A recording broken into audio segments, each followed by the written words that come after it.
My name is Maxim Shrayer. I'm a writer and an academic.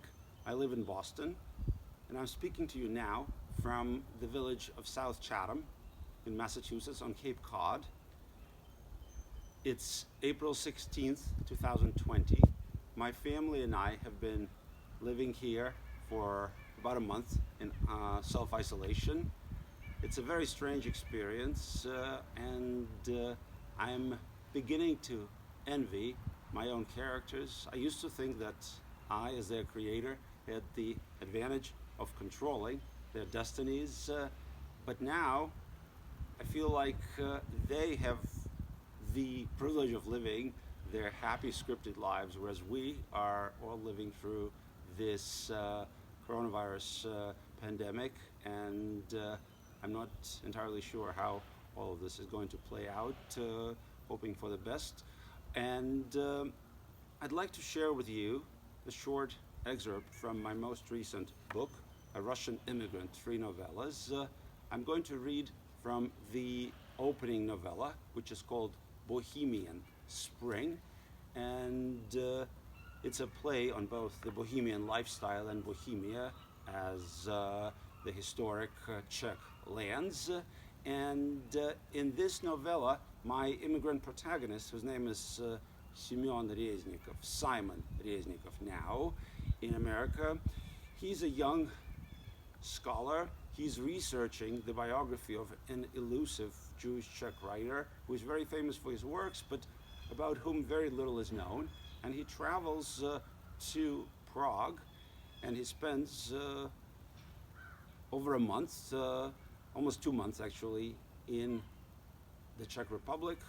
This is the time soon after the Velvet Revolution and the Velvet Divorce. Simon is drawn to Bohemia not only because he wants to research this biography and eventually write a book about this writer, but also because he feels that this gets him closer to his homeland, to Russia. He hesitates. He is not too comfortable about going back to Russia, but being in a Slavic land, he feels a bit more at home and a bit closer to his former homeland. And so while living in Prague, he meets a young Czech woman by the name of Milena. They develop strong feelings for each other, and in this episode, Simon thinks that he is about to change his life and Milena's as well.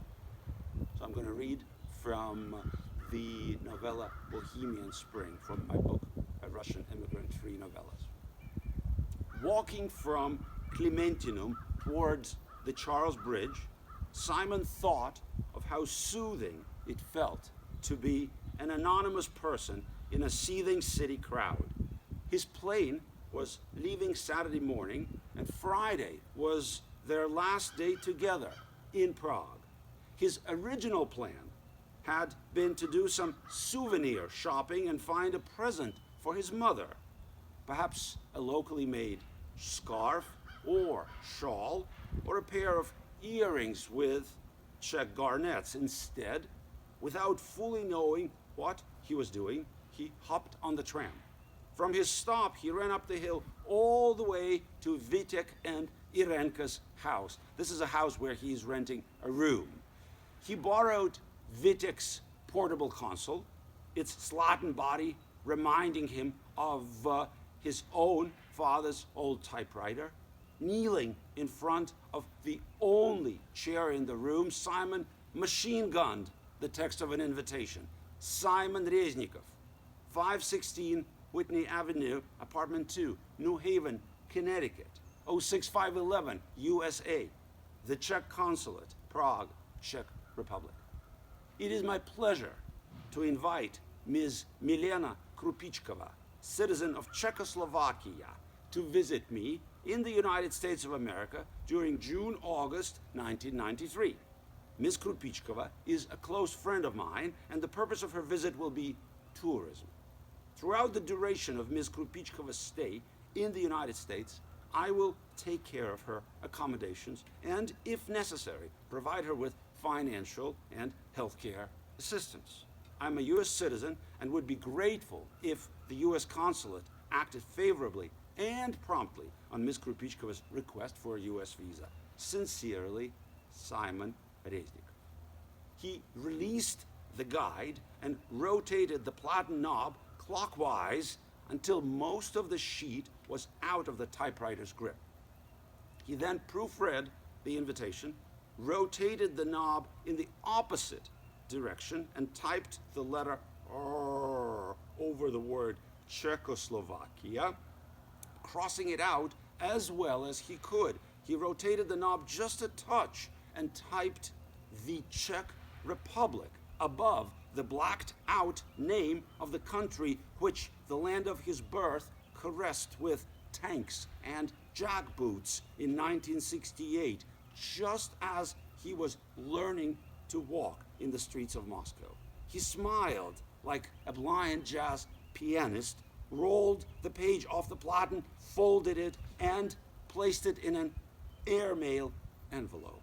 It was the only envelope he had in his room, and he wrote Milena Krupitschkova, Prague on it, thinking of the lonesome boy in Chekhov's story who inscribed the envelope with the tremulous words, "To grandpa's at the village." Taking some money from a stash he kept in his toiletry kit, Simon headed down to the tram stop. He bought a bunch of waxy tulips from a flower girl. Should I just ask Milena to marry me right here on the spot, Simon thought, as he walked past the interchangeable hippies strumming their guitars on the bridge. Just take my grandmother's old ring off my pinky and give it to her, he reasoned with an imaginary double who was called Shoma. For some reason, Simon was convinced that Milena would say yes. But his Russian double, was he also sure? When Simon and Milena came out of the bar holding glasses of white wine, Simon noticed Frantik, Milena's ex-boyfriend, watching them from a bookshop across the street.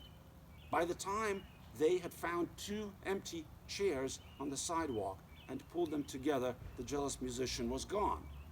Silently, they sipped their wine, the rims of their hands joining and coming apart like blades of grass in the wind. Breaking the silence, Simon asked, "Milena, I wanted to ask you something." "Ask me," Milena said, lowering her angled chin onto her left shoulder. "Would you like to come and stay with me this summer?" "In America?" "Yes, in America, in New Haven, to be precise. But first, you would fly to New York." "The Kennedy Airport? Like in spy novels?" Milena asked. "Exactly. And then we'll drive to New Haven, and I'll take you around and show you New England.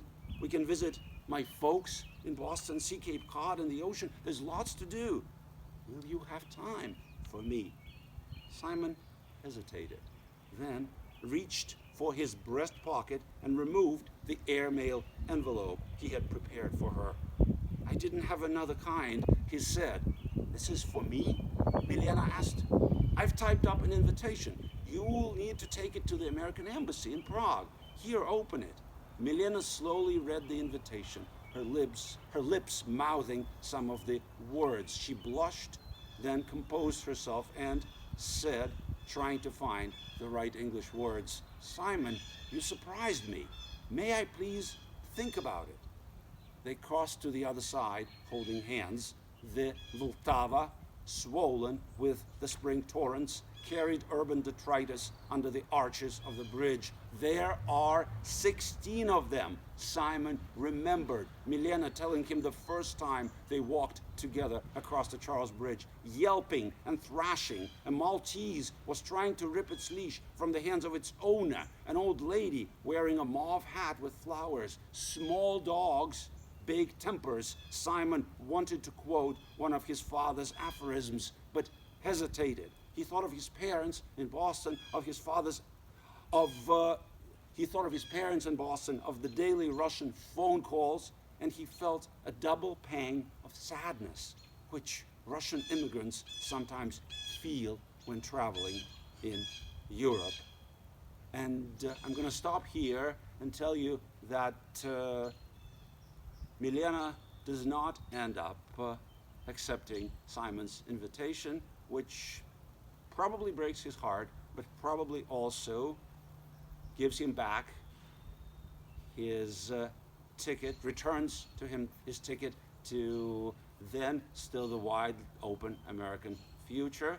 And I also just want to say that in this story, there's a lot of travel across boundaries of states, across the world, and of course we now all long for the time when we will be able to resume traveling and living our normal lives. And I wish you all, above all, health. Please stay well, and thank you very much.